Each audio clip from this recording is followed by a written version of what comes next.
E3 2017. How was it? Let's find out. Forza Motorsport 7. It's interesting. Promise. Yet another racing game that you totally give a single fuck about. Minecraft in 4K. Huh, when you want to meme a bit prettier. Pretty excited for Crackdown 3, assuming it's ever gonna fucking come out. Sea of Thieves gives you all the tools to act out all your pirate fantasies, but to be honest, it's probably going to flop. Considering how much I love the original State of Decay 2 looks pretty good. I already have all my idiot friends pre-ordering it, so I'm pretty excited. Assuming I'm actually going to buy it. 4-player co-op does seem pretty nice, though. And the new Metro game was the real show stealer for me. I want to go off on like an unscripted tangent here and just talk about how fucking excited I am for the new Metro game. All the raw stuttering included. Good God, I love the older Metro games. So I'm really hoping that Exodus can be good, because that trailer, damn does that game look pretty. I mean, I know you can't really trust E3 at all when it comes to actually showing off graphics. We can't even trust how a game looks at a show anymore. But my attention has been caught nonetheless. Time to talk about PlayStation, aka a bunch of exclusives that I'll never get to play. Instead, I can dream that I get to play. I don't have a PS4. Days Gone. Didn't interest me then, still doesn't. Might be alright. Probably won't be. God of War. It looks totally amazing. I mean, did you expect anything different? Like, did you honestly expect them to show God of War again and it not to look amazing? Like, come on. Oh, the new Spider-Man game. I mean, Spider-Man is my favorite superhero and all, but... The Last of Us 2! Time to hop on that big ol' hype train that I can't really join because that hype train is made out of a bunch of PS4 boxes and, boxes? Boxes? Is that the best word I could have used? Cases or boxes? I'd say box. Death Stranding looks fucked up. Detroit Become Human, the next game by that one guy that also happened to make Heavy Rain.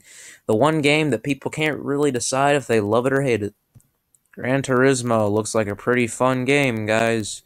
Yet another racing game. I'm pretty much just throwing racing games in the same box as sports games at this point because of how uninteresting pretty much both of the genres are to me.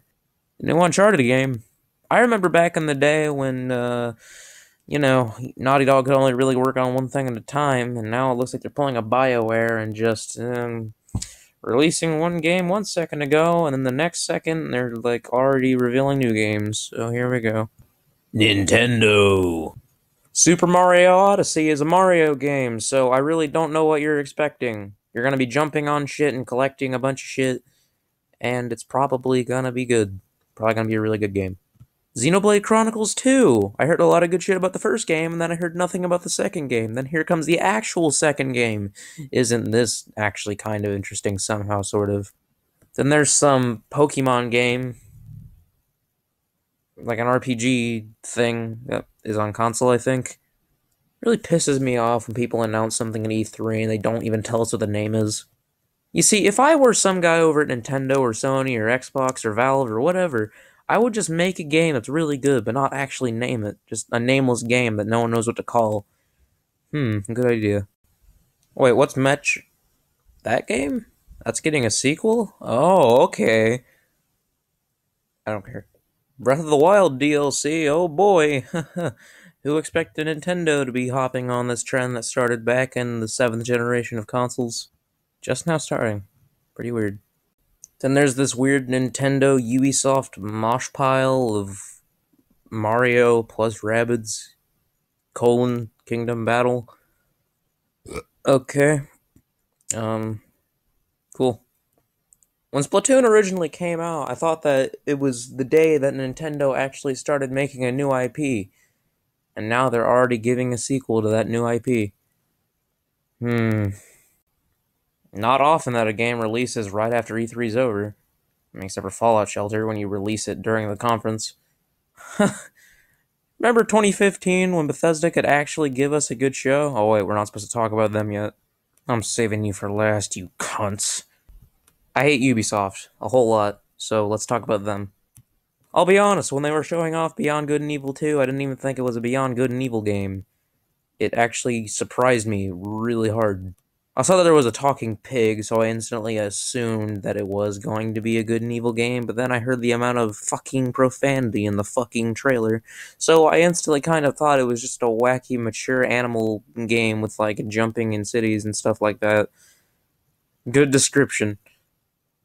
That's my new idea for game design. But then they actually showed the title, and it was actually a Beyond Good and Evil game. Was the original Beyond Good and Evil, did that have a lot of profanity in it? Is there something I'm missing? I never played that game. I don't know. Assassin's Creed Origins, oh boy! They finally took a break from this damn series. I think Call of Duty could take a couple notes, because now I'm actually looking at this game, and this is the first Assassin's Creed game I've been excited for since Black Flag. Will I buy it, though? I mean, does a bear shit in the woods? No, bears don't shit in the woods. Far Cry 5. Loved Far Cry 3, liked Far Cry 4, never played Far Cry Primal. So I'm interested to see if Far Cry 5 is gonna actually be a competent game, or just be another Far Cry 3 clone. Skull and Bones is pretty much just taking half of a game away, but at the same time, it looks perfect. Pretty much Assassin's Creed 4 with, less stabbing and more cannoning and sailing. I might actually buy this one. The Crew 2, because everyone loved the first one, right? Then we got South Park, The Fractured Butthole, or Fractured Butthole. I don't know how to pronounce it. I don't think pronunciation is the correct word, actually. I think it's just, like, what context you use it in. Pretty damn confusing. Then we have Starlink, which, like everything that has a big concept, is probably not going to deliver. EA's show was honestly pretty underwhelming, but at the same time, not a complete shit show like we all expected. So let's start off by talking about the big one, Anthem. This game looks pretty high production value. I guess that explains why Mass Effect Andromeda was a complete shit show. But, while everyone is honestly pretty excited for the new, BioWare game, I gotta say, I'm really not. I mean, from what I know about BioWare, I don't really like many of their games that much, to be honest. But what I do know is that they're actually good at making RPGs, and this game is clearly not an RPG. Looks like it's just trying to be another Destiny, and honestly, I don't think it's really going to be able to stand out from the market that much. That's just my opinion, though. If you're excited for the game, I mean, you have good reason to be. It's got good graphics and guns, so, yeah, there you go. And the new Battlefront game, because people totally like the first one, right? But in reality, I do actually think that they're trying on this one, and there's this weird new trend with sequels where if you don't get it right the first time, just try the next time, and people suck you off because it's slightly better than the last one. Watch Dogs 2. A Way Out actually looks like a pretty creative prison escape game. Similar concepts to games like Screen Cheat, where even when you're playing online, you have this obnoxious ass fucking split screen. And then we have the numerous sports and racing games, which I'm not even going to bother talking about. Gotta love EA.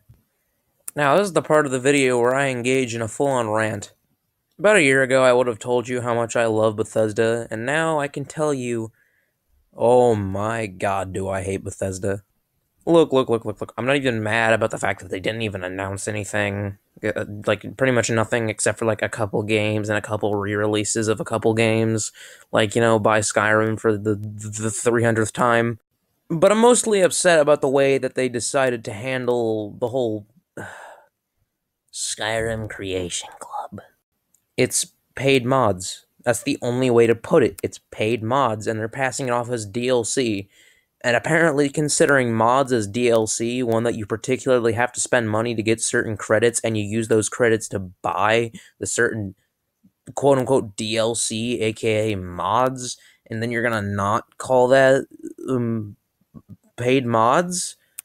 They've been interviewed over and over again about this entire thing, and they keep swearing up and down that it's not paid mods. But the way they're describing it, it's literally paid mods. In order to get the mods, you have to give money directly to Bethesda. Stop beating around the bush. If you're gonna be a corporate fucking Satan like EA, at least be honest about it, dude.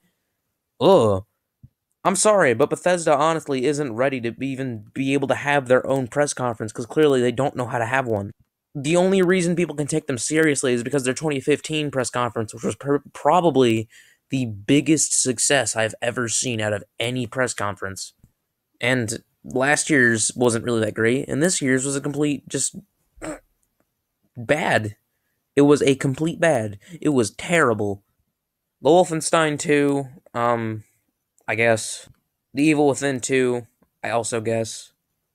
Doom and Fallout 4 VR, I mean, yeah, I guess. Skyrim for the Nintendo Switch, I guess. Quake Champions, I guess. Before we end off here, I would also like to give a shout out to Activision.